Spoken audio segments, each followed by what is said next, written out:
कुठल्याही परिस्थितीमध्ये एखादी गोष्ट ज्या वेळेला सुप्रीम कोर्ट निर्णय घेते त्यावेळेला फक्त जनभावना महत्त्वाची नाही, जनभावने इतकीच लीगल प्रोसेस महत्त्वाची आहे आणि ती लीगल प्रोसेस करणं गरजेचं आहे. एका बाजूला ती लीगल प्रोसेस करण्यासाठी आपल्या दोन्ही खासदारांच्या माध्यमातून अतिशय चांगल्या पद्धतीनं आम्ही प्रयत्न करतो आहे आणि त्याच वेळेला वनतारानंसुद्धा सकारात्मक अशा पद्धतीनं तुम्ही जर घेत असाल तर आमचा कुठलाही आक्षेप नाही. याच्याबद्दलचे स्पष्ट अफिडेविटसुद्धा ते देतील की ज्याच्यामुळं आपल्याकडं आपला हाती येण्यामध्ये अति चांगल्या पद्धतीनं प्रयत्न करण्यामध्ये जे काय आपण प्रयत्न करतोय ती यशस्वी होते. या दोन गोष्टी आहेत. एक तर हत्ती खरंच परत येणार आहेत का आणि या बैठकीतून महाराज नाराज होऊन गेलेले आहेत का? दोनही गोष्टी महत्त्वाच्या आहेत की याच्यामध्ये हत्ती परत यायला पाहिजे तर तो निश्चितपणाने यायला पाहिजे, पण ती एक प्रक्रिया आहे. आम्हाला वाटतंय म्हणून यायला पाहिजे असं जर म्हटलं असतं तर एखादी गोष्ट ज्यावेळेला सरकार दरबारी असते त्यावेळेला जनभावनेचं प्रतीक म्हणून आम्ही सगळेजण जेवढ्या ताकदीने मांडतोय त्याच्यावरती लगेच निर्णय आपण घेऊ शकतोय. परंतु इथं सुप्रीम कोर्टामध्ये मॅटर असल्यामुळं सुप्रीम कोर्टाकडे आपण सकारात्मक ॲफिडेविट दाखल करणं, केंद्र शासनाच्या वन विभागाचं सकारात्मक अशा पद्धतीचं ॲफिडेविट आणि त्यांच्याकडून प्रयत्न होतील. त्यामुळे निश्चितपणे आपल्या प्रयत्नाला यश येईल. महाराज नाराज होऊन गेले नाहीत. महाराजांचं असं म्हणणं आहे की आपल्या भूमिका ज्या आहेत ते समाजासमोर सुद्धा ते बोलतील. शेवटी एखादी भूमिका घेत असताना ती भूमिका समाजासमोर मांडली पाहिजे आणि ते त्यांचं कर्तव्य आहे. त्यामुळे त्यांची भूमिका बरोबर आहे. पालकमंत्री म्हणून मी आणि दोन्ही खासदार आणि आमचे सगळे लोकप्रतिनिधी आम्ही सगळेजण त्या सगळ्यांच्या झालेल्या चर्चेचा सारांश तुम्हाला सांगतोय की ज्या सारांशाच्या माध्यमातून आपल्या सगळ्यांची जनभावना आणि त्या जनभावनेचं एकूण अपेक्षित असणारं जे काय एकूण फायनल रिझल्ट आहे की कुठल्याही परिस्थितीमध्ये नांदणी मठाचा हत्ती आपल्याकडे परत आला पाहिजे. त्यासाठी दोन्ही बाजूनं एका बाजूला राज्य शासना केंद्र शासनाच्या वतीनं आपल्याला सुप्रीम कोर्टात मांडणी करावी लागणार आहे, ती पॉझिटिव्ह मांडणी होईल आणि वनतारासुद्धा त्याच्यामध्ये सकारात्मक पद्धतीने आपल्याला संमती देणार.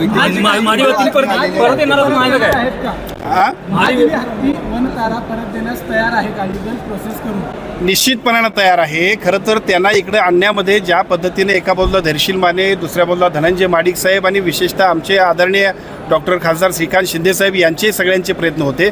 तसं बघायला गेलं तर त्यांनी इकडे येण्यासाठी सुद्धा आमचे प्रयत्न एवढ्यासाठीच होते की कोणत्याही परिस्थितीमध्ये याच्यामध्ये मार्ग निघावा आणि तो मार्ग निघाल्यानंतर आपल्या सगळ्यांना सुद्धा जी काय आपली इमोशनल अटॅचमेंट आहे त्या इमोशनल अटॅचमेंटप्रमाणे कोल्हापूरवासियांना अपेक्षित असणारा निर्णय मिळाला पाहिजे.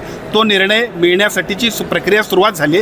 फक्त इट्स अ लिगल प्रोसेस. त्यामुळे ह्या लिगल प्रोसेसला आपण पुढे जाऊ आणि कोणत्याही परिस्थितीत आपल्या सगळ्यांना ज्या पद्धतीची नांदणी मठाची परंपरा आहे त्या पद्धतीची हत्ती आपला जो आहे तो आपल्याकडे राहण्यासाठीचे संपूर्ण निर्णय आपल्या पद्धतीने करून घेण्यासाठीची प्रक्रिया आता दोन्ही बाजूंना सुरू झाली. कोल्हापूरकरांच्या समोर वनतारा बॅकफूटवर आलं असं म्हणायचं का? वनतारा मुळातच फ्रंटफूटवर नव्हतं. वनतारा हे बाल संगोपन केंद्र असतं तशा पद्धतीचं हत्ती संगोपन केंद्र आहे. त्यांना काही अधिकार नाहीत आणि त्यांचा याच्याशी काही संबंध नाही. सुप्रीम कोर्टानं ज्यावेळेला पेटाच्या निर्णयाप्रमाणे एखादा निर्णय घेतला तर तो कुठं ठेवावा त्यासाठी आता सध्याच्या काळामध्ये उपलब्ध असणारी एक यंत्रणा म्हणजे वनतारा. याच्यापेक्षा या वनताराला याच्यामध्ये काही महत्त्व नाही, त्यांचा याच्यात संबंध नाही आणि असला तरी सुप्रीम कोर्ट मोठा आहे आणि केंद्र शासन निश्चितपणे त्याच्यात आपल्या सगळ्यांच्या प्रयत्नानं विशेषतः मी आपल्याला पुन्हा एकदा सांगेन कारण काही लोकांच्या मनामध्ये ज्या शंका आहेत.